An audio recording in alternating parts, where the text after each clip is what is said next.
Tuesday, May 30th, 2023 agenda to order. And the invocation is going to be given by Commissioner Bingham and the Pledge of Allegiance by Clerk Marla Young. We'll go to that point. Heavenly Father, as we come before Thee at the beginning of this government meeting, we're grateful unto Thee for the opportunity to live in a land of freedom and have the opportunity to be involved. We pray for guidance and direction, that what we will do will be according to Thy mind and Thy will be a benefit to the people of this county. We're thankful for the blessings of moisture that we've enjoyed and the help that Thou hast given us in dealing with the challenges that have come with that. We pray for Thy Spirit to be with us this day. In the name of Jesus Christ. Amen. Amen. Amen.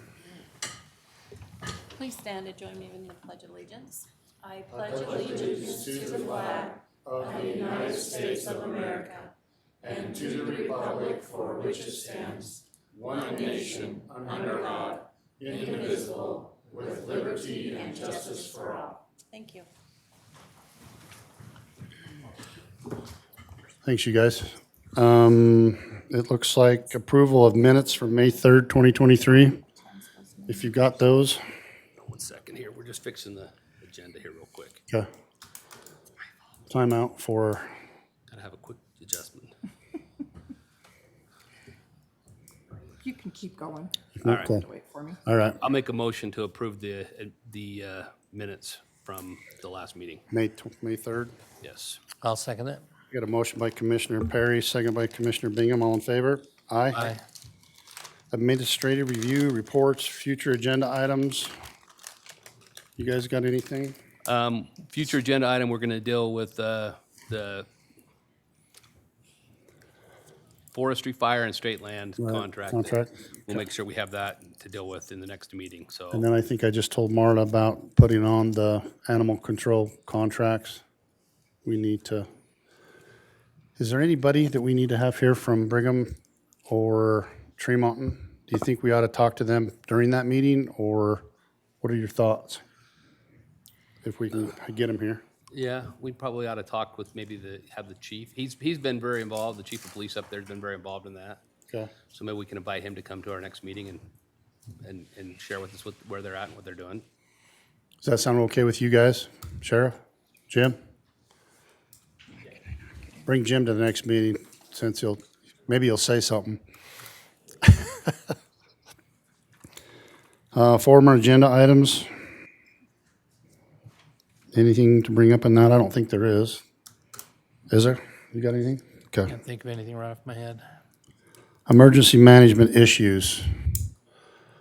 Kevin, you got anything going on? Had any problems this last week? When are we gonna talk about, next meeting, we'll talk about all the awards that you guys got? It's on the agenda, actually. Oh, He's got is, it on here. okay. Unless you want No, everybody that was there come here. It's on the agenda today. It's yeah, on the agenda for today. that's what I thought. And nobody's here, so let's just talk about it, and if we wanna call them and honor them, then I didn't have time to round them all up. you're fine. Okay. We can put it off if you'd like. No, it's okay. Then maybe later we can do it. No, it's okay. I mean, it just happened. I'd hate to wait another month or a couple weeks since we still can't get them here, so. All right. Okay, ARPA. All right. So if we could have our auditor come up, we'll make a motion here in a minute, but I'd like to have our county auditor explain some of the things that we need to do with ARPA funds to assist our county auditors. For those who don't know, our auditor's office has been running she's been trying to make everything come together, and we've had one employee gone. She's brought in an intern. She could explain all that to us, but they do need to do some remodifications, and she's got some in her budget, but she's going to need slightly more to help with the needs that they've incurred over there. So with that, we'd have our county auditor. Yeah, Charlene Larson, County Auditor. With one of my staff members being out, we've had to either work overtime, and we've also brought in a temporary person, plus we're still paying her salary and benefits. So we are going to have an overage, so Commissioner Perry talked with me about that, and the option is to either open the budget again later and request more funds, or we have ARPA funding available. Right now, I'm at about 400% of over on my overtime budget. And with all of this, we're going to also, as April transitions to a different role or leaves employment, we're going to need a new chief deputy auditor, and I'm going to be short an office space. So as part of my request, I'm also trying to reconfigure my room to fit another person. And to do that, it would be really difficult with our current layout. So I've been looking at some new office furniture layouts to get us so that we can function with 5 office spaces in our office. And what were you looking at? So I I'm think I looking at requesting overtime of 25,000, furniture budget of 16,000. And with this, we also, I guess I missed Kate as a consultant. I brought her in to help me with getting ready for the external auditors. That bill she sent me so far is 9,000, and then she's also completing the fire audit for 10,000. So I'm asking for a $60,000 request Okay, 60 total, right? 60K. in total. Yeah, that's what I thought. I don't have a problem with that. If, as long as it's fitting the mold, we've got to get a bunch of stuff taken care of before 2024, so, I think if it fits good, because apparently. It's lost revenue to you because of our unique circumstances, but So I was going to make the motion that we Okay. use 60,000 in ARPA funds to help offset the issues that have occurred in the auditor's office this last couple of years. So that's my motion. I'll second it. I got a motion by Commissioner Perry, second by Commissioner Bingham. All in favor? Aye. thank you. Thank you. And this turned over to Lee. Yes. Okay, so this month is going to be a unique month for our employee recognition. We put it out, as the employees know, we put out to all the employees in the county to put people in for the employee recognition. We have received quite a few great letters and information about different employees doing fantastic things, but there was several that came back to this particular group, and this is going to be a unique time. We probably won't always do a big, large group like this, but for our county employee of the month, for the month of May, and it's because of all the things they did during the month of April and that they do year-round, we're recognizing our employee committee as the employee of the month. So that would be Chris Brown from the assessor's office, Ashley Hendrickson from the auditor's office, Liz Johnson from the sheriff's office, Heather Nelson from the bookmobile, Kirk Ward from the building department, Tammy Gibson from the clerk's office, Hillary Gerhardt from DMV, Tiffany Jensen from Fire and EMS, Mariana Henderson, gotta go back here. Hernandez from the HR, and let's see, Casey Satherwaite from Justice Court, Faye Jensen from the Recorder's Office, and Nick Hawks from the Road Department. Those are the employees that will be our Employee of the Month for the month of May. They are having a meeting tomorrow, so they will all be made aware of that tomorrow as well. I've talked to most of the leadership, which is our current chairman is Kirk Ward, who is going through some cancer treatments. That's why he's not going to be here today. He's going through chemotherapy today, but he's aware of it, along with our vice chair, Liz Johnson's aware of it, and our secretary, Heather Nelson, and they'll be made aware of it tomorrow, and then we will recognize them with certificates, as well as providing them with a meal that we'll be taking them out to show them our appreciation for all the things they did. For those who don't know, they put together a heck of a luncheon during April to raise funds for one of their own employees. They raised excess of $10,000 just from county employees donating and people that knew each other taking care of one of their own employees. So, and they continue to do things, and they're preparing for an employee lunch or an employee dinner on June 14th that they've invited all the county employees to be part of and to come. And the elected officials and the leaders from the departments will be there serving those employees on that June 14th. So this committee is doing a great job of trying to help us keep our good employees here, and when they see an employee that's in need, they step forward, and we will do some specific recognitions at their, when we have a luncheon with them or a breakfast with them, to point out some of the great things that each of these members of this committee have done. But we have great employees in Box Elder County, and this employee committee is really taking care, looking ways to take care of those employees and doing some fantastic things. So rather than having a formal recognition here in the commission, I wanted to make it on the public record, but we will do some more with them individually going forward, so. That's awesome, and I think you sell yourself short and don't put yourself on that list too. Lee's done a great job with the employee committee since he's came on. So I think Lee ought to be put on that as well. So thank you for doing all you do, and plus our employee committee. That's awesome. Okay, it looks like we're attorney's office easement agreement. Are you handling that or is Annie? You might as well just take a seat for a while. Would you like a snack? Annie Hansen with the Attorney's Office. This easement agreement is between the county and the state of Utah through SITLA. They own property up by Johnson Canyon Road, and there's an unnamed road that branches off from there that they recently reached out to us and said we would be losing access to that road unless we get an official easement. And so they've provided us with this easement agreement. It does require some maintenance obligations on the county's part that will be up to the roads. But Darren was on board with that, and so it should be ready for your review and approval. Okay. Got any questions? I'd entertain a motion. I'll make a motion that we approve the easement agreement, proposed easement agreement. 2342? Yeah, well, I couldn't find the number, that's why I said 2342? 2342. I second it. I got a motion by Commissioner Bingham, second by Commissioner Perry. All in favor? Aye. Aye. Okay, you're up next. This next, I'm going to have Jim come forward and talk to us a little bit. Oh, now he gets to talk. You don't go too far, Andy.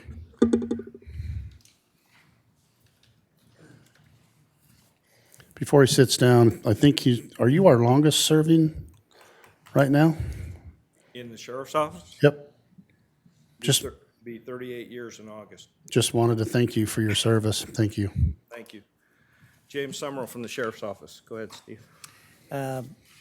They have a canine that needs to be trained by using some illegal controlled substances, and the statute requires that the county commission authorize that use. It's called a public interest use, so that they recognize it as a public interest use and then authorize it to be used. And so there's a resolution to be passed that would put that into play. I don't know if there's anything you want to say about your canine, Jim? Yeah, so the commission understands what happens is we take various drugs. In this case, it would be small quantities of meth, cocaine, heroin, MDMA, which is ecstasy, and mushrooms. We take small quantities that are associated with cases that are already been adjudicated and scheduled to be destroyed. They get reissued. They're still in our records. They get reissued to the canine deputy. He keeps small quantities of those to do periodic training on an almost daily basis or every other day. And then we periodically through the year, we check those drugs to make sure that the quantities and everything still matches up. And then we try to rotate those drugs with fresh ones pretty much on a yearly basis. The drugs are kept with the canine. They're under a triple lock system in the vehicle that he drives. Requires 3 different locking systems to access those. And he'll use those to maintain the proficiency of the canine. Well, you can't go find drugs and have like donuts out there, right? Yeah. So So- he's currently in his 3rd week in the detector dog school down at Post right now. He'll finish that about the 27th or 28th of June, and then we will schedule them to go to a 3-week tracking school next spring. So this dog will be both drug certified to detect drugs and be able to track. And then we are looking at establishing our 2nd canine and sending them to school in October. So by the end of the year, hopefully we'll have 2 up and running detector dogs in the county again. So that combined with Brigham City has 2, Tremont has 1, UHP has 1. We'll have at least 6 dogs out there throughout the county. Just to clarify, what we're talking about are all illegal controlled substances that have been seized already by the sheriff's department Yes. and already been authorized by the county attorney's department because they don't need them for prosecution anymore. Can't give them back because they're illegal, so they would be destroyed otherwise. Yep. When I was honorary commander at Hill, we got to go down to their drug dog program and stuff, and luckily I didn't fit in the suit, or else they'd have put me in a suit and watched those dogs go after them. There was some other person that decided they want to do it. Yeah, I don't want to be touched by one of those dogs, so Our dogs are going to be single-purpose dogs, so we won't be just doing- drugs. Just drugs and tracking. Wow. So we can track people, You know, if we have once we get through the tracking, if we have a child that's lost, we can track an adult, we can track a suspect. You know, we've had numerous instances through my career where we've been pursuing suspects and they've gone into cornfields and different things like this, trying to hide from us. Or we've had situations where we've had adults who've wandered away from home with medical issues and stuff like that. So that's where all the tracking stuff comes into play. Sounds like a great program. So just one question. So this is kind of public information that this officer has these drugs. Does this put him in a He said- dangerous said it's on a situation? triple lock key system, That's why so. we have the system set up to secure them like we do. Yep. Now, anytime that officer is not gonna be in possession of that vehicle for any period of time, like if he takes vacation for 2 weeks, those vehicles will not be in the vehicle. They'll be restored down at the sheriff's office and secured. They're not kept in the vehicle for long periods of time. Yeah, I just wondered if it put him in a dangerous situation. Yeah. So they're not kept in the vehicle for long periods of time, Okay. unattended. If no more questions, I'd entertain a motion. Make a motion that we approve Resolution 2304, authorizing the use of contraband for law enforcement canine training. I'll second it. Got a motion by Commissioner Perry and a second by Commissioner Bingham. All in favor? Aye. Thank you, guys. Appreciate that. We do. Thanks, Jim. And this one is the one we need to move? No. Oh, No, No? no, not this one. Next one. Yes. oh, next one. Okay. Next one. Okay, this one is You agreement. got to tell me who you are again, though. Sorry. Again, this is Annie Hansen again. Or else Marla gets after me. This is Agreement 2343, along with Brigham City. This is a land trade agreement that has been discussed with the commission previously, and the property that is being transferred over was surplus through the proper process. What this will do is we'll trade one small piece of where the fire buildings are located with Brigham City, who owns the parcel to the north. And they'll be able to connect a road that crosses over the railroad tracks to 950 West so that there will still be access once the bridge is in place. Any questions? I'd entertain a motion. I'll make a motion that we approve the exchange of land to facilitate the project, agreement number 23-43. Second it. I've got a motion by Commissioner Bingham, second by Commissioner Perry. All in favor? Aye. Aye. And this deed on 11/3, we're gonna come back to that after our closed session. I was just letting everybody know. We're not skipping. Okay. So, Steve. Chase, looks like you're up, buddy. I remembered your name this time. I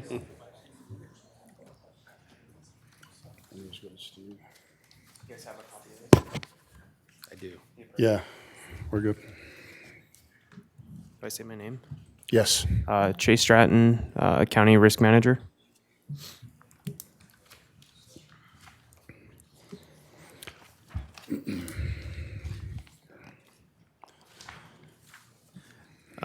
So, I get to Yeah, go ahead. So basically, every 5 years, we have a appraisal done on our buildings for insurance purposes. The county courthouse, the old courthouse, the building we're in now, was last done, I think, in 2018 or 2019. They came recently and did a new appraisal on the building. But the question that they had asked was whether or not we wanted the insurance coverage to be for the 11.7 million amount or the 16.3 million amount, which is the reproduction versus the replacement cost, or excuse me, replacement versus reproduction cost of the building. And I figured with a new commission, we may want to revisit that just because the decision was last made, I think, 5 years ago.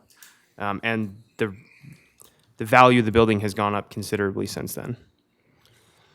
I think the replacement costs have gone up considerably since then, if I I remember think right. like maybe 5 million or something, something like that. Yep.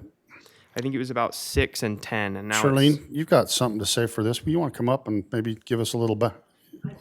Was it just your email I remember reading saying that what your preference would be? Or am I just thinking of the wrong email? Well, I know, and the reason this is here is because I sit on the USIP board, and we were talking about all these old buildings. Charlene Larson.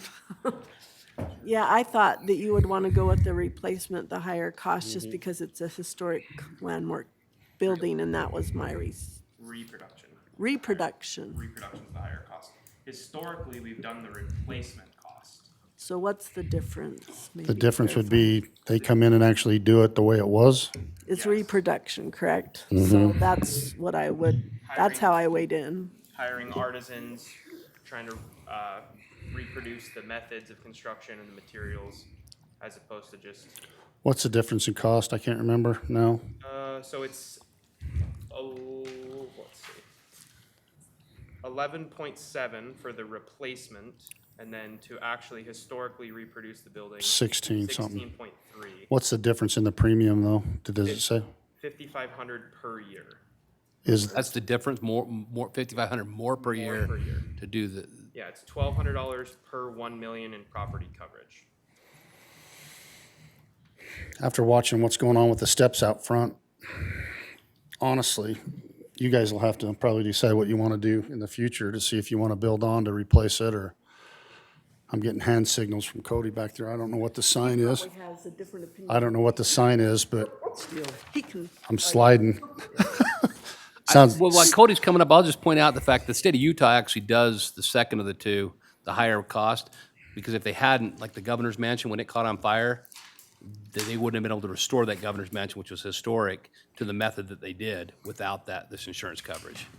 This building, there's like what's your name? Cody, And what do you do? building official, facility manager. Thank you.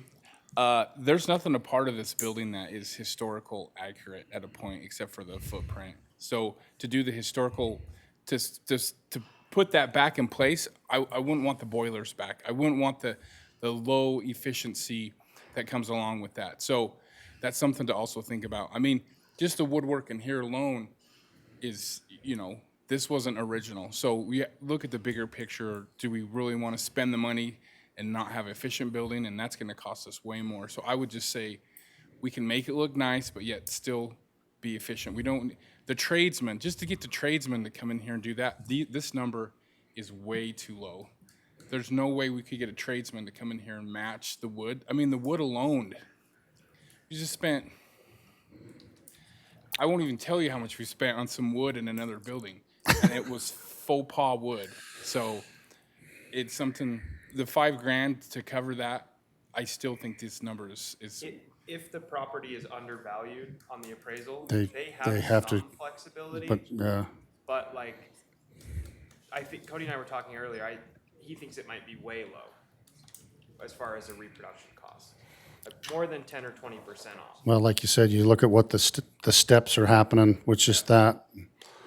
I hate to agree with Cody. love this 'Cause guy. Aren't you? When are you done? I don't. But where most of this, if you look at the historical footprint, I don't know, where would they want to go back to historical at when they actually build on the next three phases? Or, Yeah. I mean, this has been built on. I mean, if they're going to put historical, are we going to put the jury section back here? That's one of my points. Is like this is Okay. so. Any questions, discussion? Do we need to do something today on it? 'Cause Yeah, we entertain a motion to either go with above cost or just go with the replacement cost. So if it was me, I'd be just going with the replacement cost. I can't see spending that much more money for something that's really not historical. I mean, they need to move the damn doorknobs up so you don't have to get on your knees to, The guardrails, handrails are all same thing. Yeah, Okay. we're gonna be replacing the front doors in the next year because they're just falling apart. I mean, this whole Yeah. place is. You guys got any questions? So really what we're talking about is the insurance premium right now. Right. Yeah. So do we want to insure it at that 11.6 value, which is what they say they say it's valued at, or at the 16.3 value, which is what they would anticipate hiring the artisans and reproducing this building historically would cost? So you're talking annually, $5,500? $5,500 more per year in premiums. for this building. So that covers what exactly? Anything and everything? Yeah, There's some exclusions. I don't remember exactly what those are, but Not very there's things many. you yeah, there's things that you have to declare separately, but it covers the building and the stuff inside of the building, basically. There's also some covered stuff outside that's included in that number, like the statue out front is its own special inclusion. So, I mean, I hate to spend money, but I'm pretty sure that if we tried to replace this building, that we wouldn't get it done for 11.7. I don't think so either. Just the heavy timber in the attic alone I don't even know how we could even get to that. The heavy timber alone is what this whole thing's. well, and when they talk about the part of that, it'll be functional, that's the thing. I mean, it'd take years, like you just said, for the heavy timbers on top. You couldn't function in this building for probably 5 years or more, right? Yeah, at least. So help me understand, you're talking about replacement, actually, if something happened to the building, tear the building down and build something back that looked like it, only new. Yep, exactly. We just do new corp trusses, wood faux pas. I mean, it'd look very nice, but it would not be historically accurate. So looking nice means look like it, or? Yes. Look like it. Yep. Yeah, look like it. And if you go around and look at the pictures around the building and see, it's There's pegs and stuff over there that we haven't displayed when we remodeled it. hardly anything's historical anymore anyway, because we build on top of most of it. If you go down in the floor and see the 6-foot foundation versus the 2-foot foundation, right? Yeah, 3 walls. Yeah. So anyway, I realize 5,500 is not a lot to a lot of people, but But I'd make a motion that we just do the replacement value. okay. I'll second it. All right, I've got a mission. Yeah, A motion. a motion by Commissioner Perry, second by Commissioner Bingham. All in favor? Aye. Aye. Thanks for your work on this, Chase. Thanks, guys. Appreciate that. Okay, it's up to you, Commissioner Bingham. State water rights. So the Conservancy District had a tour. They took the board and toured their system. I wasn't able to go, but because of that, they canceled the meeting this month.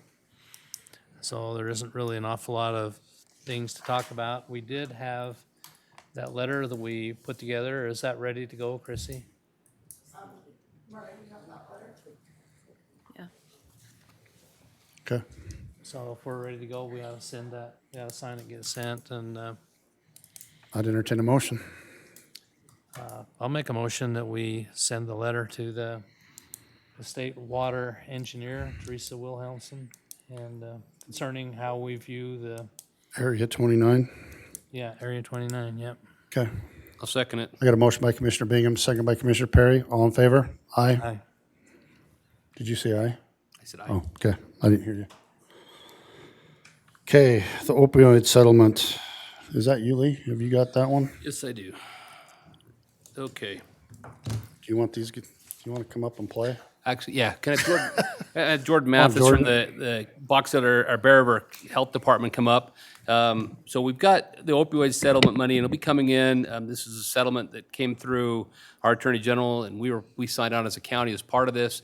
And each county, because of some of the issues that happen with opioids, with various pharmaceutical folks and companies, it's been settled to where we are going to get a portion back to help us with issues that deal with opioids. So a big chunk of that for our county is Bear River Health Department. So that's why we've asked Jordan to come and talk to us about where we can put some of this money to assist us with dealing with some of our opioid problems. And then we'll talk about the remaining portion after Jordan presents what he's got.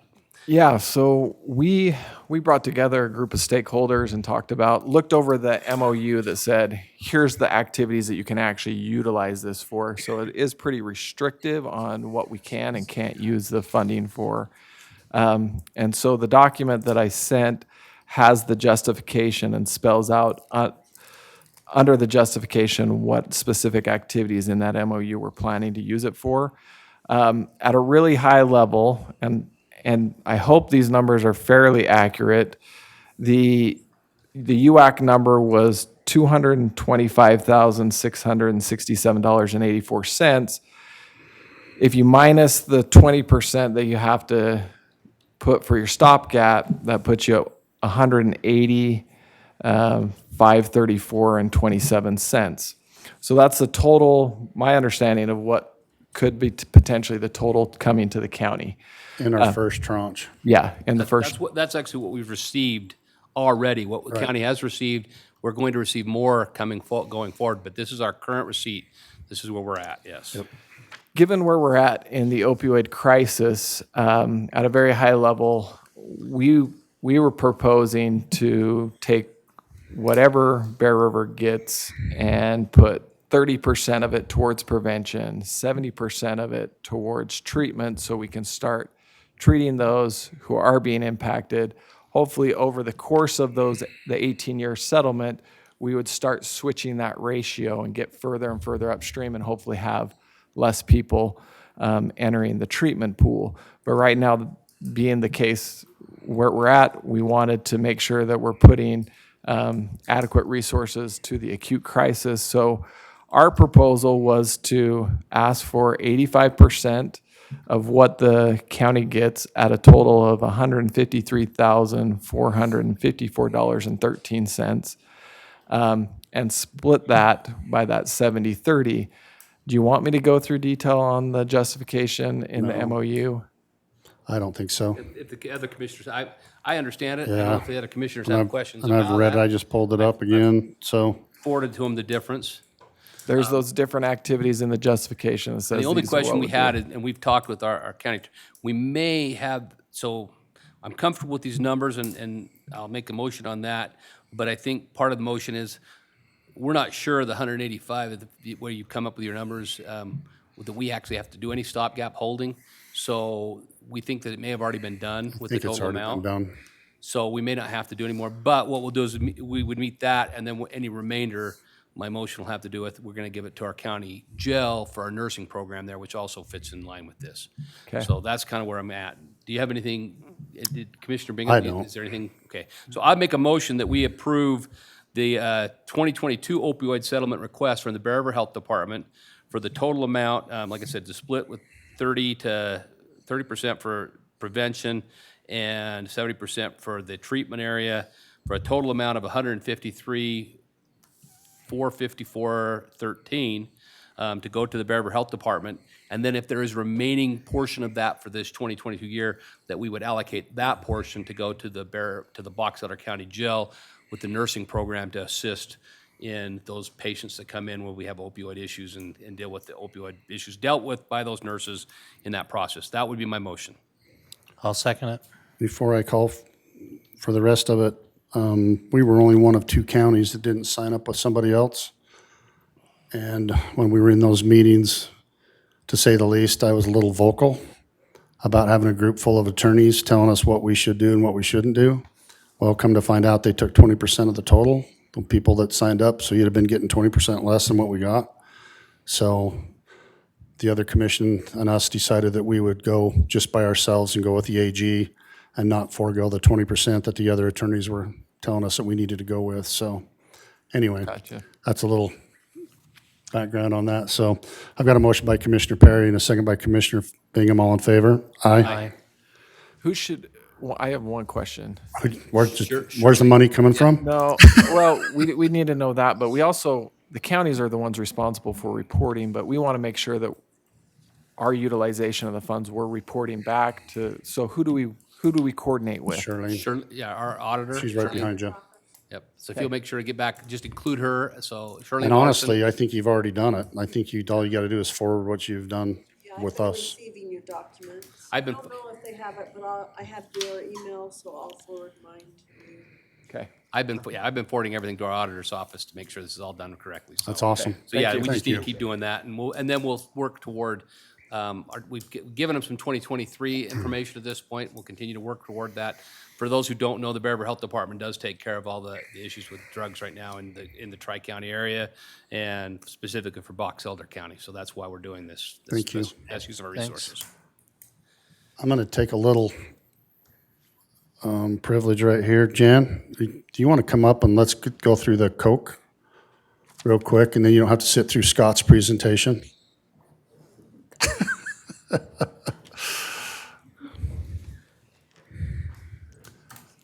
Thank you.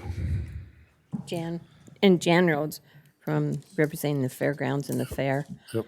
So we've been trying to get this Coke contract for the last 6 months. Well, and to be fair, we've lost how many Coke employees, and it's Oh, been they've switched all around. crazy. So I've got so many Coke's phone numbers in my phone that, I just put Don't them work underneath for Coke Coke. anymore. I don't even put names by them anymore. anyway, so, We're referring to Coca-Cola. Yes. Just- Well, just for that's true. clarification purposes. We were going through No, we're drug all saying stuff. Coke, it's Coca-Cola, anyway. Coca-Cola. the contract that we currently have with them has expired. We were just trying to renew the contracts. We've changed, Annie's looked at the contract, and we've changed 2 items on there. Okay. And just so you know, we have bid this out a couple different times, and the last 2 times Pepsi hasn't even come to bid for it, so, and Coke's been very good to us the past, how many years now? Well, us 10, but Since 2013. yeah, since 2013 when we started this with the first contract, so it's been pretty awesome to see what they can do. So they've been very, very generous, very helpful to the fair and the fairgrounds. And also if they ever, people who rent the facility, if they ever need a Coke trailer, they're happy to bring one up. So Yep. I just need to get this So with signed and going. with the contract, do we need to make sure we notify people that are coming to use our fairgrounds? It's that in they their, need- do. it's in their Okay, so it's in contract. the contract, I so they do. understand that. so we They don't have sign any an problems. agreement to use the facility. On the back page, there's a little note that reminds them that if the county does have a contract with a beverage company, that they have to use those beverages. Except for like mixed drinks, such as like Soda Fix or something like that. That doesn't conflict with Yeah. the contract.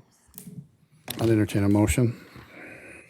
I make a motion to approve the Coca-Cola contract 23-40. I'll second it. We got a motion by Commissioner Perry and a second by Commissioner Bingham. All in favor? Aye. Thanks, Jan. Appreciate it. It's out of order, never mind. Yeah, I hope so. That looked like Okay. Commissioner Lee, you want to give us a background on this? Sure. Well, and I don't know if Andy wants to come up and explain it, but I will tell you, what we have here, so you understand, during the last legislative session, there was a Senate bill that was passed, Senate Bill 175, that created an optional sales and use tax for highways and public transit in rural counties. So it's what they call route RTIF. It's a funding formula that basically allows for rural counties, those are 3rd, 4th, and 5th class counties, to opt in to a sales tax that would allow those counties to access funding for BNC road funds. And so this year, the legislature, when they passed it, they put an additional $40 million into that fund. One-time funding. One-time funding to specifically make sure that those counties that are rural that want to be part of this would get a fairly significant input based on the number of road miles they have in their county back to them in the process. And so having discussed it with a lot of the mayors through the county, those who aren't aware, mayors of Brigham City, Perry, and Willard have all put onto through their city councils and mayors, are putting on the ballot a repeal of a tax that was put in place by the folks in Brigham, Perry, Willard, and South Willard over 2012, that basically allocated a quarter-cent sales tax for transit.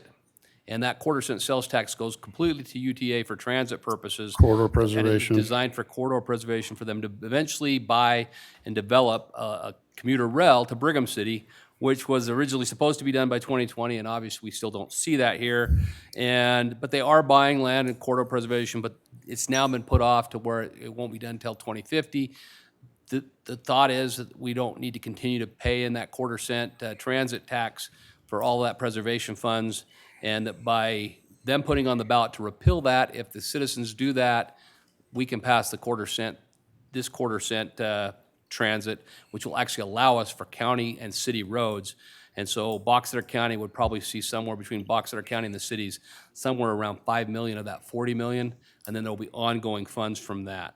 So it was sent out, all the members received a copy of this resolution, resolution. I gotta pull up the number here real quick.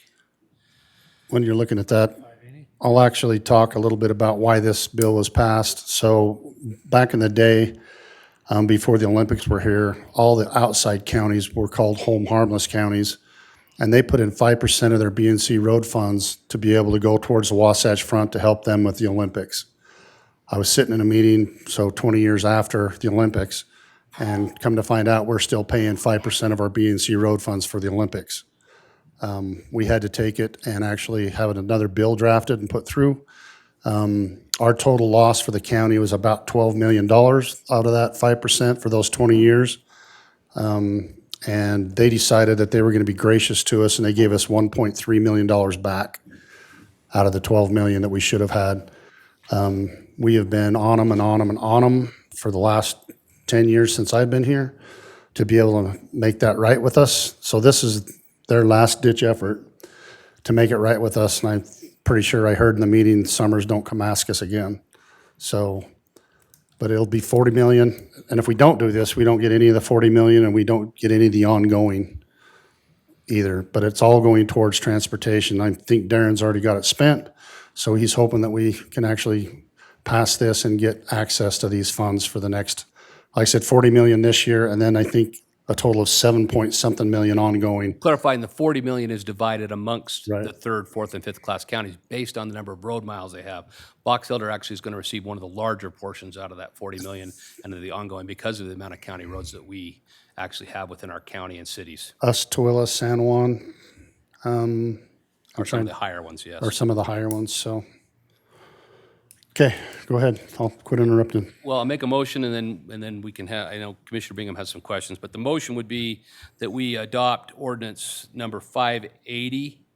It would be an ordinance enacting a county option sales and use tax for the highways and public transit as authorized by Utah Code 59-12-2219. And I think the other thing we missed, Lee, is that right now, they get all the quarter cent. So 0.25 UTA gets all of the quarter cent.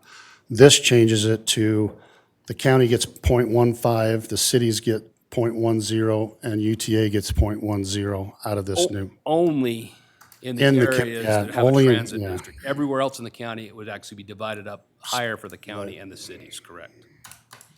Yeah, so the only questions that I had is, I'm not a great fan of tax increases. I'm not.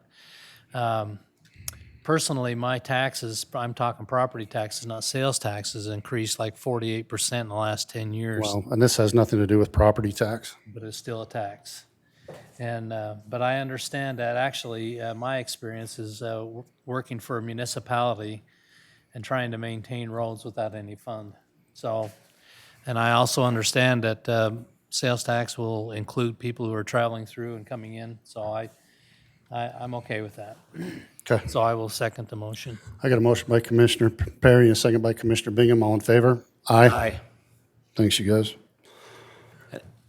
It's the Scott Lyons Show. Okay, I don't have that ordinance. You don't have Is it being 580? drafted? Which one? Annie, have you got the ordinance? Annie's got it. I emailed it over to Tam. Let me call her real quick. Maybe she can run it up to be signed. She can print it out. Okay. That's quite a roll of documents you got there. It is. All right, Scott Lyons, Community Development. You might need to move that mic towards you. I don't think people can hear it. Okay, first item we have is the Summerland Ranches Phase 1 subdivision. So this is a 12-lot subdivision located in the Bothwell area. It's on the corner of 13600 North and 10600 West. Like I said, it's 12 lots. They average about 5.5 to 6 acres in size. The zoning out there is a 5-acre zone, so it meets zoning. This has been through the Planning Commission with review and approval, as well as all applicable county departments have reviewed and approved the subdivision. So at this point, this subdivision also comes with an improvement agreement, as there will be new infrastructure, new county road going in that would be dedicated to the county. That improvement agreement has been reviewed by both staff and the county attorney and approved. We're just waiting for the applicant to show proof of the escrow. Okay. So they have that improvement agreement, they've signed it. Once the escrow is filled, then the bank that's holding the escrow will also sign the agreement and give it to us to have your signature and Steve's signature placed on that, so. We haven't done one of these for a while. With the improvement agreements, it's been a little bit. Yeah. Okay. Any questions? I'd entertain a motion. I'll make a motion to approve the Summerland Ranches Phase 1 subdivision and improvement agreement. Second it. I got a motion by Commissioner Bingham, second by Commissioner Perry. All in favor? Aye.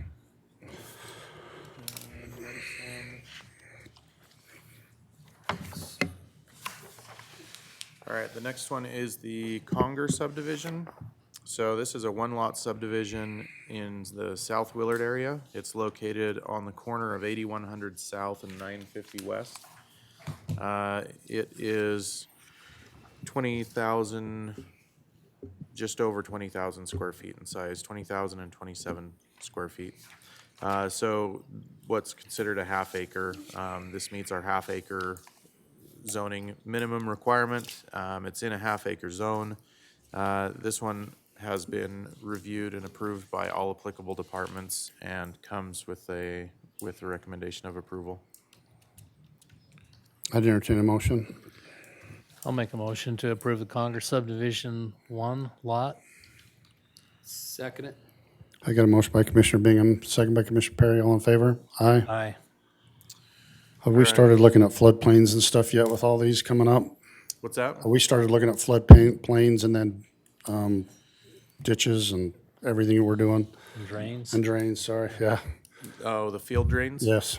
Yes, so I mean, that is, for the areas that we have mapping for the field drains. Okay. We review those with both subdivisions and building permits. Okay. So Thanks- to thanks, Scott. continue on, did I not see that Mark got that information from the ASCS office for that GIS, for our county GIS, to put that on the map? You're saying if Marcus did? Oh, Mark- Mark Millett got Mark it. He Millett. did get it. Oh, he did yes. get it? Yeah. Okay. He should have it. And he's having it added to the GIS map? Yeah, that's what I remember. yeah. Okay, that's fantastic, because, Great. yeah, we use the GIS map With all the for drainages and everything all else. of our reviews. Yeah, that's great. Let's see, next item is, this is a text amendment request to our ingress egress standards. So currently in our road standards, we allow for driveway approach up to 50 feet wide, maximum for commercial purposes. Except the exception is along state highways, because then UDOT would determine the width of that ingress egress. But if it's along a county road, the current allowance is up to 50 feet maximum.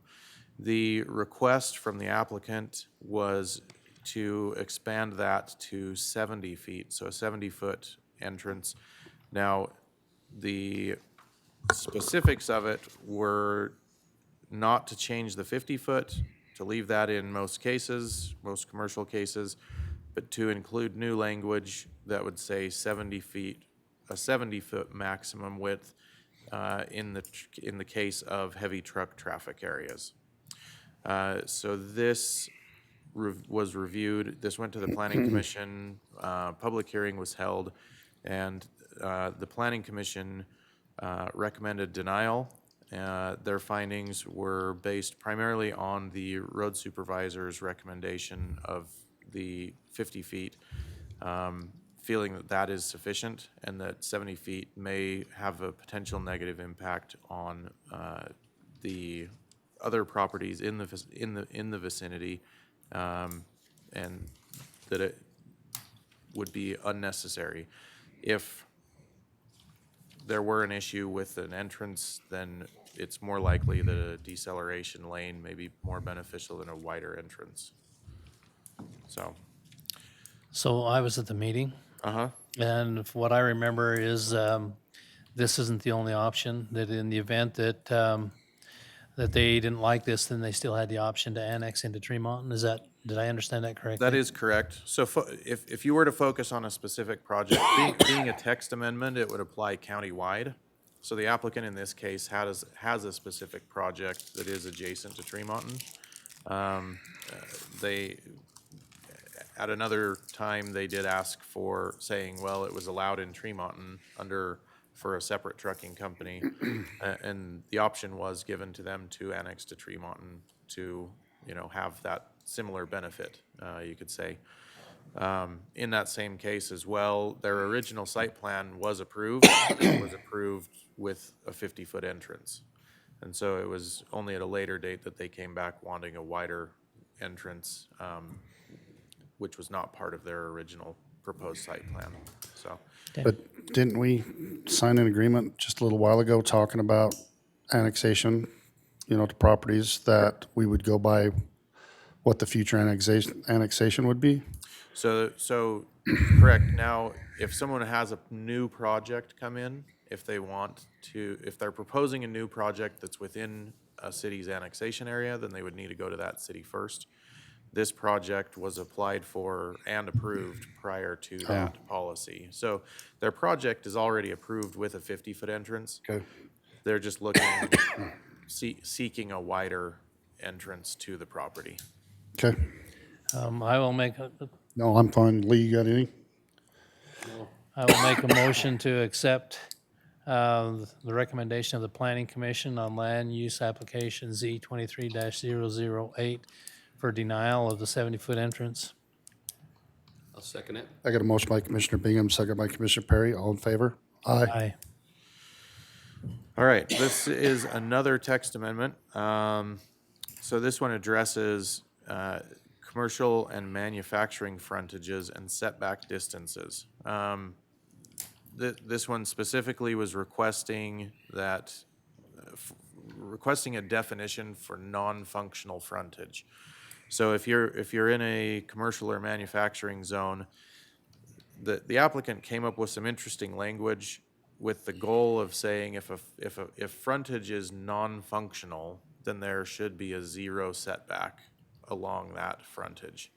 And they tried to create this definition basically saying anywhere where access is not granted.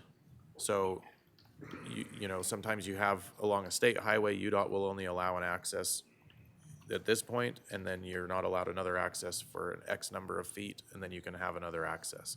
So in that case, the definition that they proposed says you have an access, anything between that access and the next access is now considered non-functional because you can't use it for access. So the setback at that point should be 0. They would be able to put the building on the property line. That's one way they attempted to define it.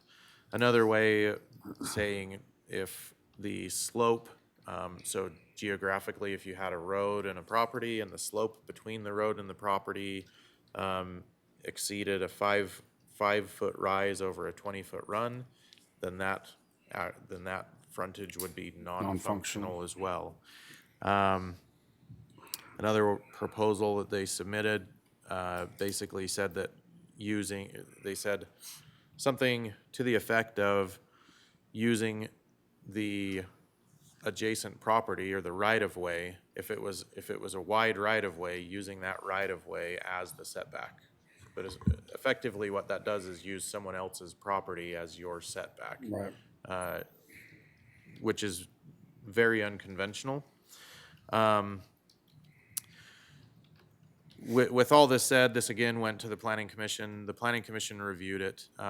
They had several concerns, and they held a public hearing. I don't believe anyone spoke to that. Do you recall? I don't believe anyone spoke to that. Ultimately, they made a recommendation of denial. There were 6 specific concerns they had that they listed as their findings. And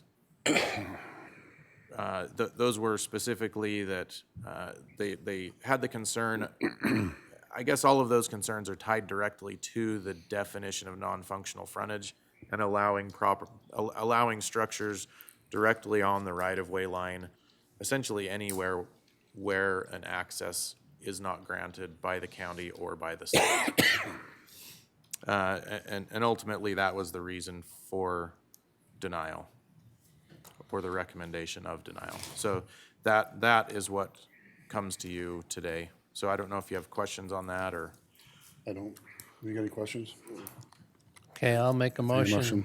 to accept the Planning and Zoning Commission's recommendation of denial on land use application Z 23-005. Let's second it. Got a motion by Commissioner Bingham, second by Commissioner Perry. All in favor? Aye.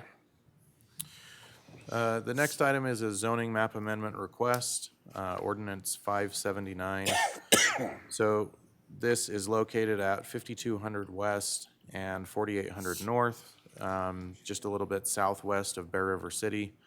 The applicant, subject to the new annexation policy, did go to Bear River City. Bear River City was not interested in annexing them and extending services to this property, so their annexation petition was denied. So they came to the county for the zone change request. The zoning is currently A20, which is agricultural 20 acres. They're requesting that it be changed to RR20, which is a rural residential half-acre zone. The total property acreage is 30.29 acres. This one, public hearing was held. No comment was received. And the Planning Commission reviewed the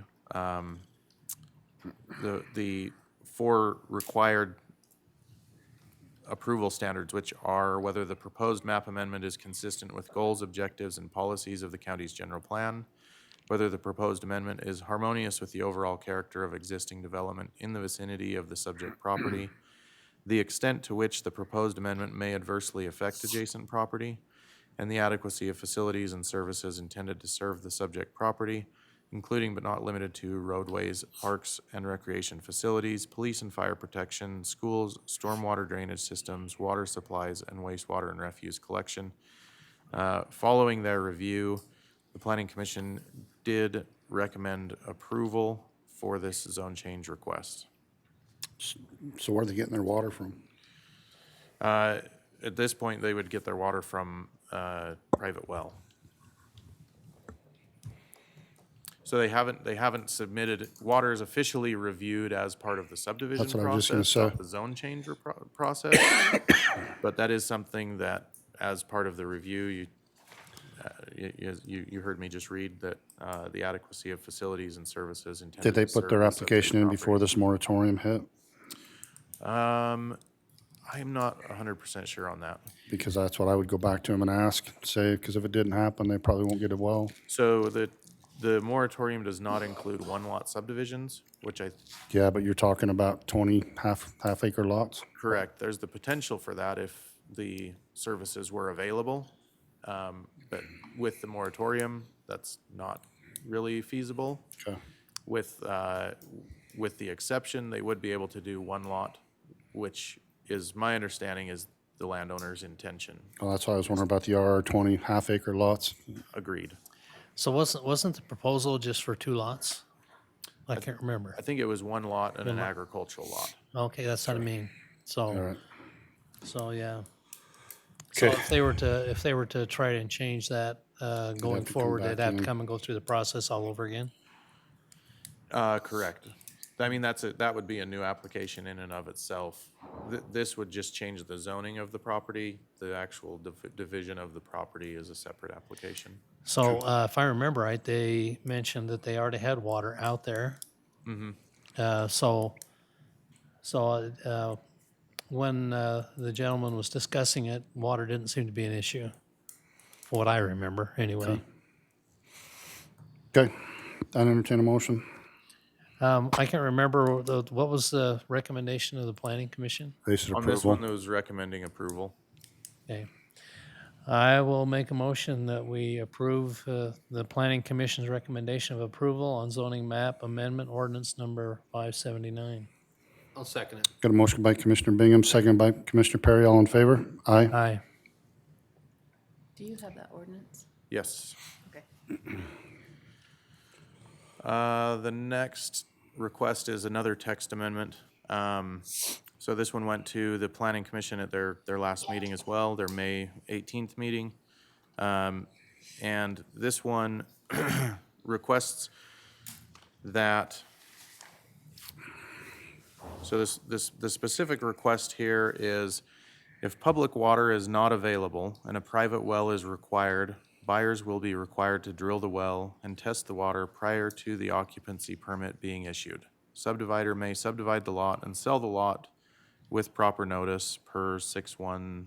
There's 2 sections of code from our subdivision code regarding occupying the property and requirements prior to occupying the property, and a subdivider making notice to any buyer regarding occupancy. So the request here is to change the water requirements on a subdivided lot. So and I can read through the applicant's reasoning. Subdivider has no idea what buyer is going to do with the lot, or if they even will build on it at all, or what water requirements might be required. Subdivider does not know where to place the well on the lot to allow for proper distance from the septic system and other potential conflicts. Requiring the well to be drilled and tested prior to subdivision, not knowing whether the subdivision is approved, possible, or meets the code is unrealistic for a buyer. Well drillers have taken a substantial amount of time to schedule to drill a well. The subdivision could be happening simultaneously. And as it says in one section of code, it shall be unlawful for any subdivider to sell any portion of an approved subdivision until the prospective buyer or builder has been advised that occupancy will not be permitted until all required improvements are completed. And a second section, it shall be unlawful, basically says the same thing in a separate section. So having reviewed our subdivision code, I went through this with the county attorney and with our other community development staff. The concern here is what we require of everyone when it comes to a subdividing lot. That when the county approves a subdivision lot, we're approving a lot saying, this lot is a buildable lot. You can apply for a building permit tomorrow, and it will be issued. And when they go through a culinary water provider, they are required to provide proof of that they have a culinary water connection. And the culinary water providers are regulated by the state, proving that water from the culinary water provider is drinkable water.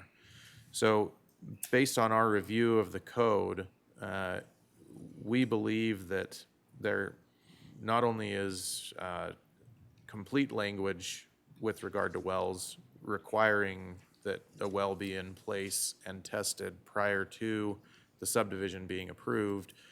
Some of those things are based on fire flow. Some of those things are based on minimum water flow. Some of those things are based on drinking water quality, none of which you would know without having a well driller's report and a water test from the health department.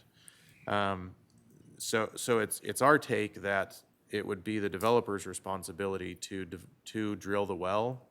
And we've in scenarios now, if you have a 1-lot subdivision, you would need to drill the 1 well for that lot. If you have a 10-lot subdivision, we've allowed the developer to drill 1 well and show that well is drinkable, and then it's good for all 10 lots. And if they, at that point, the other lots can provide their own wells at a location on the lot that they feel is acceptable. But based on our discussions with the Division of Drinking Water, that one well for 10 lots, the water quality and quantity is not going to change throughout those additional lots.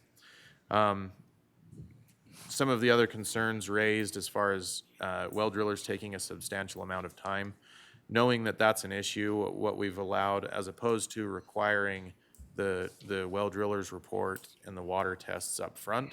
We've allowed the developer to provide all other information, and we begin the subdivision review process. And we basically complete the subdivision review process. Waiting on And that. just say, as soon as you have the well driller's report and the water test, you can submit that to us, and we'll take the subdivision in for final approval.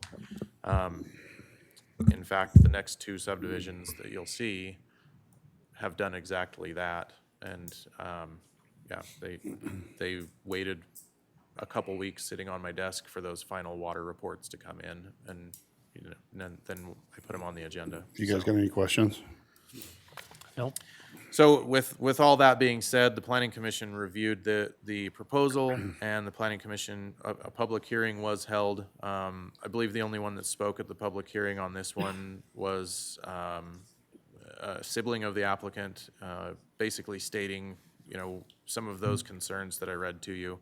And the planning commission reviewed that, and they ultimately recommended denial, based on what I just stated, that subdivision lots should be ready to build at the time of approval. So, any questions? No, I think it'd be like having a perk test after you put your lawn in. You know what I mean? So I think it's well within the rights of that, be able to do that. So I'd entertain a motion. I will make a motion to accept the planning commission's recommendation on ordinance text amendment sections in chapter 6.1 dealing with wells. Second. I got a motion by Commissioner Bingham, seconded by Commissioner Perry. All in favor? Aye. Aye. All right, next subdivision is the Fielding Ranch subdivision. This one is located on the corner, well, it's 17,114 north and 3,600 west. So this is a little bit northwest of Fielding. It's one lot, and it is 19.98 acres in size. And it has been reviewed and approved by all applicable departments, and comes to you with a recommendation of approval. Any questions? Entertain a motion. I will make a motion to accept the planning commission's recommendation for the Fielding Ranch subdivision. Second. I got a motion by Commissioner Bingham, seconded by Commissioner Perry. All in favor? Aye. And the final item today is a 4-lot subdivision. It's located at 3656 West on State Highway 102. So this is just west of Deweyville on the highway there. East of the Bear, kind of sits up above the Bear, overlooking it. So it's 4 lots, and it has been reviewed and approved by both the Planning Commission and applicable staff, and comes with a recommendation of approval. Any questions? Entertain a motion. I will make a motion to approve the Little Bear Manor subdivision. Second. I got a motion by Commissioner Bingham, seconded by Commissioner Perry. All in favor? Aye. You want to sign all these now or later? It's up to you. Do you want me to come after? If you're, I can come up after. That way we can just keep going. Yeah. Is that okay? that works. Is that okay, Marla? Yeah, as long as you bring them back down to me. Does Steve need to sign any of them? Yeah. Do you got time after? Do you want to do it now? I'm easy. Just don't ever forget. I'll forget. It's a big I'll forget too. So you just grab me and we'll go. Okay. Thanks, Scott. Tell your department good work. Keep her going, huh? Yep.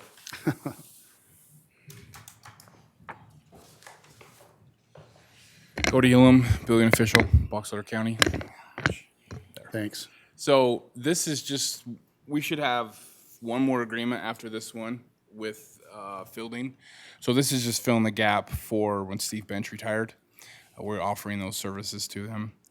We just do the building inspections, the plan check for the new homes that come in. So it's a simple, they're not going to do too many, so it's not going to add too much to our workload. Make a motion to adopt interlocal cooperation agreement 23-41 between Box Elder County and Snowville. I'll second it. Got a motion by Commissioner Perry, second by Commissioner Bingham. All in favor? Aye. Thank you. Your butt's ringing. Okay, there's Steve needs to sign those two, and there's 2. Okay, so you gotta sign, Steve's got to sign that one.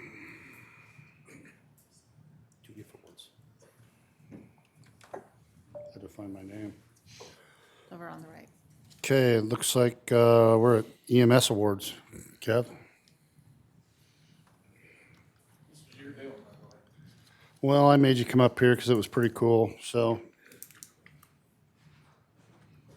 This way the paper, Nelson and those guys that are listening to it'll, Yeah, I talked to Nelson, Okay. Kevin Lloyd, Yeah, Box put Elder your- Fire Marshal. put your microphone up your mouth, tell me who you are. Kevin Lloyd, Box Elder Fire Marshal. There you go. I talked to Nelson Phillips already. He finally called me Okay. and gave him the gist of it, and he was gonna do a little more homework on all the names of the people and Just who was who. give them an overview of what happened last week down So at, last week was, I believe, it was National EMS Week. Correct. And the state of Utah does state awards. I know there's quite a few nominations from Box Elder County, and it's rare to get one award through the entire state of applying for or submitting applicants for awards. Box Elder got 3, and to get 2 is highly rare, but get 3.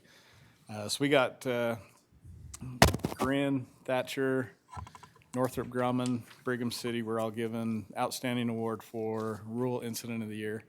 It was a vehicle accident, a single vehicle rollover, 5 people, 2 ejected, 3 helicopters on the ground, transported 3, 2 others by ambulance. 2 of them didn't survive their injuries. So all those people got that award. Next one was a rollover in Park Valley, single vehicle, single occupant.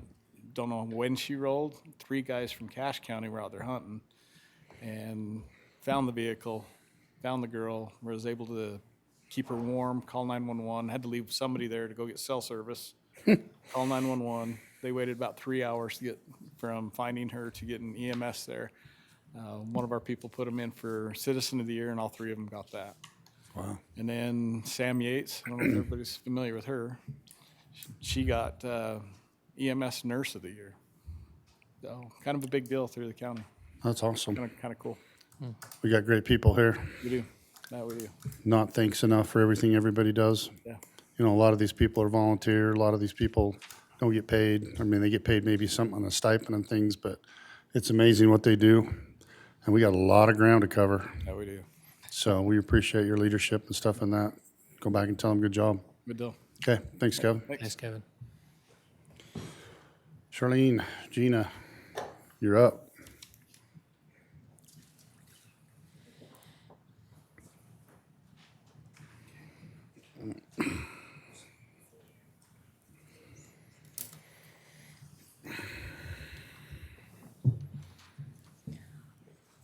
Okay, Charlene Larson, County Auditor. Gina Nelson, Landfill Director. First ordinance, 578 is just to update our ordinance to match what the county is currently doing as far as, well, we're about to add a host fee for wastewater that currently wasn't in the ordinance prior. I don't know if you want further information regarding that. I don't know, do you want to throw me under the bus and just say we've been trying to do this since you became auditor and you did things by the book? I guess- And it's been kind of iffy until now, to say the least. So I have to give kudos to Charlene for being able to bring this together and make everybody feel good about what's going on from this moment forward. So it's been a process to learn what we need to do at year end each year. And in that process, we got looking at how we normally move over a host fee and wanted to make sure what was on the books is what we have been doing. And in that process, also the change and the more manpower and things we need with the wastewater that the landfill is receiving, we wanted to make sure that was included in how we calculate the host fee that the county gets from the landfill. Okay. You guys got any Add questions? anything to that? There is one small change that I talked to Charlene about in the first whereas paragraph. It refers to a code section that's changed a little bit. Instead of 196502.12, it should be 196502.23. Yeah, they just changed where it is in the code. But Oh, okay. pending changes, if anybody wants to make a motion on that, just pending those changes. I'll make a motion that we adopt ordinance 578 with the proposed change mentioned by the county attorney. I'll second it. Got a motion by Commissioner Perry, second by Commissioner Bingham. All in favor? Aye. Aye. And the second one, The second is the resolution, and this is something you could look at doing annually as far as how much we charge for a host fee per ton, which we wanted to clarify and make sure that showed as $1.50 per ton, which is what we have been taking.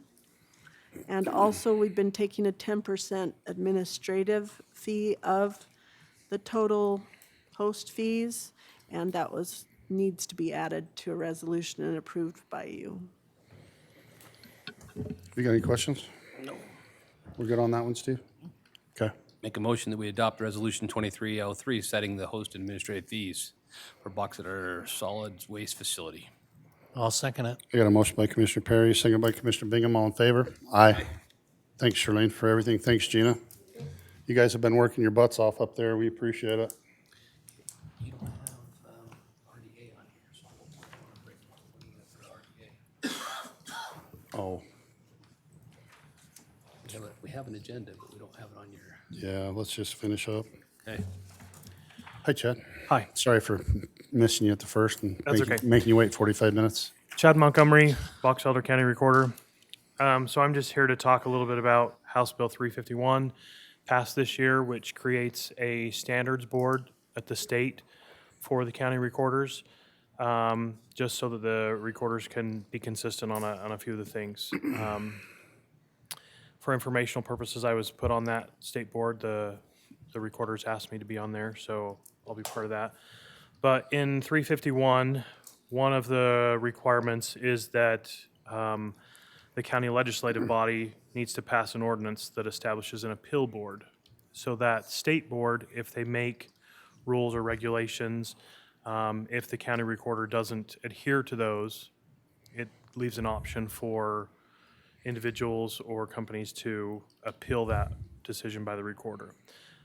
So we're working with the attorney's office to make that. And so this today is just a heads up that that deadline is approaching, is July 1st, where that ordinance has to be passed, and to see if you had any questions about creating that local appeal board. I remember going through the session talking about this, and this was kind of just one of those give and take type things that, One of the many bills that, yeah, one of the many bills that sometimes you just gotta, so is the county attorney's office, will they have something, could we have something by the July or June 7th meeting? Because if so, I'd say we put it on the June 7th agenda and get it done in June. Yeah, we're working on it. We're planning You on it. think we can do so- that? So let's plan on putting that on the June 7th as well.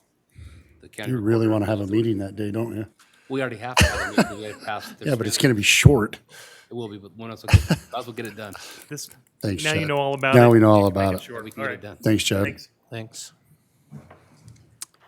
Hey, Big D.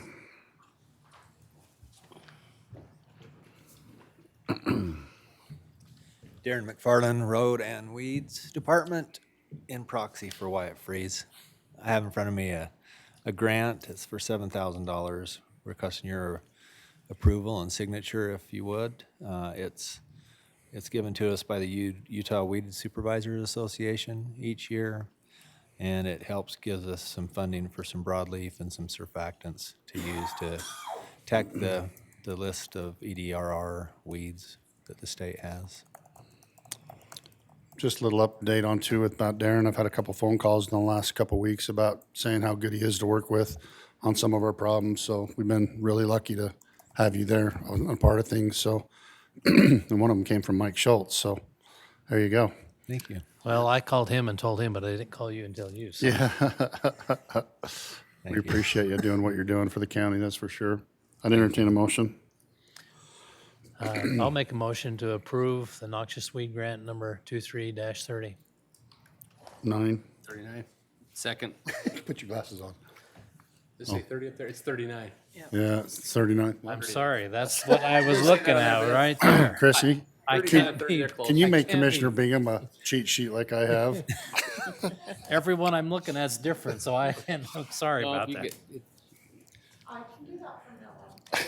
Excuse me, That's why I have mine. number 23-39. There we go. Second it. I got a motion by Commissioner Bingham, second by Commissioner Perry. All in favor? Aye. Thank you. Nope, you're fine. So you want me to tell you what really works for Rush Signed Skelton? one. Cattle. Oh, yeah. I sat there and watched them. They ate that down overnight. And I mean, it was that tall when they get But you done. still have to spray it after because rust skeleton will come back unless they, We'll turn them back in. yeah, there you go. Thanks, bud. Sheriff, geez, I didn't have to call you up. Thanks, buddy. He knows the day's moving on, right? Yeah. Kevin Potter, Sheriff. I've got 2 contracts for you to sign. The first one is between us and the state of Utah, and it's for bailiff and security at the courthouses. The background behind this contract, they started a long time ago because the bailiff, it's by law, it's the sheriff I'm supposed to provide them. So the state shouldn't have to pay any of that, but the state should pay for the security around the place. Everyone's agreed that they want, the bailiffs should be the same ones doing both jobs, so that's why this agreement came, and the state is paying us for bailiffs when they normally shouldn't have to. So it's a really, this is one of the better contracts we have. I don't have any complaints about this one. I think it's very fair and on our side and necessary, so and it's the same it's been, hasn't changed. We bill them every month, and they give us our hours, so. I thought it went up a little bit, didn't it? Our per hour, yeah, because Yes. the average, they pay us the average of the bailiff's salaries, and it's total $232,206. That's what I thought. I remember this bill going through too. Yep. Okay. I'd Make a entertain motion to adopt contract 2337 for court security and bailiff services. I'll second it. Got a motion by Commissioner Perry and a second by Commissioner Bingham. All in favor? Aye. Commissioner and Steve, I'm gonna send it back to the state for the other signatures. You can give that to Steve. Yeah, sign this one too, so that way we can You doubly covered. make a copy. The second one is called, it's our tower out above Yost on Raft River Mountains is, we have a leased from this family who we built the tower on clear back in the 70s. They gave us a deal for $300, very cheap, 40, 50 years ago. The parents died, and so we had to get an agreement with the surviving family members, and they basically gave us the same $300 for another almost 40 years. So they're doing it because they want to support law enforcement, and nobody would. I mean, I don't know how much that could have been if they would have really wanted what that's worth right now. So this is a great one. We should Isn't that sign this where we one put the immediately. cell tower too? Isn't that where they put the cell tower on top of with Dunn? One of the cell towers? Yes. Yeah, okay, yeah. Yeah. That's awesome. I'd entertain a motion. Make a motion to accept lease agreement 23-38 Dunn Peak Repeater property. I'll second it. Motion by Commissioner Perry, second by Commissioner Bingham. All in favor? Aye. Thanks, Kev. Sheriff? You want to bring the warrant register, and then we're going to run into our RDA.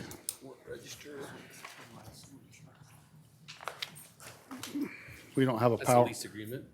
we don't have a PowerPoint.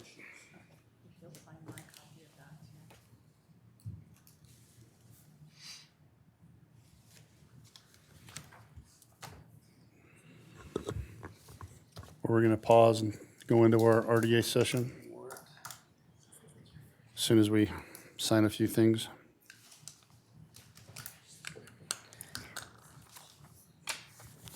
And if you'll sign this one too for Kevin to take. You're going to have to find me a new pen.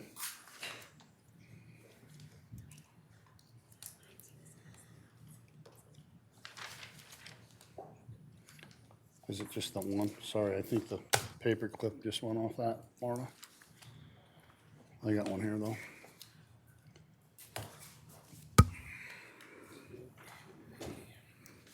Holy cow, this is a lot. We didn't have any minutes for this then, Chrissy? We do have minutes for the RDA, yes. When we go into the RDA, we have minutes for that as well, sent out to us. I just don't see it on the, Marla sent them to us. The RDA, It's in a weird place on the agenda. that It's above the call to order. but do it after the call. Oh, I was gonna say, all right. This is the warrant, no, yeah, the personnel actions. We all need to sign this one. Yeah.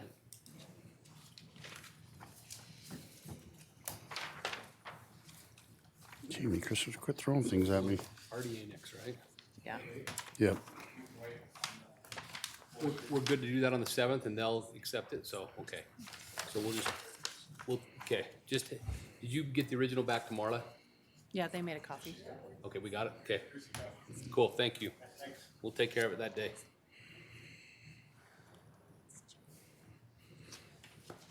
Did I miss one? I think I'm good.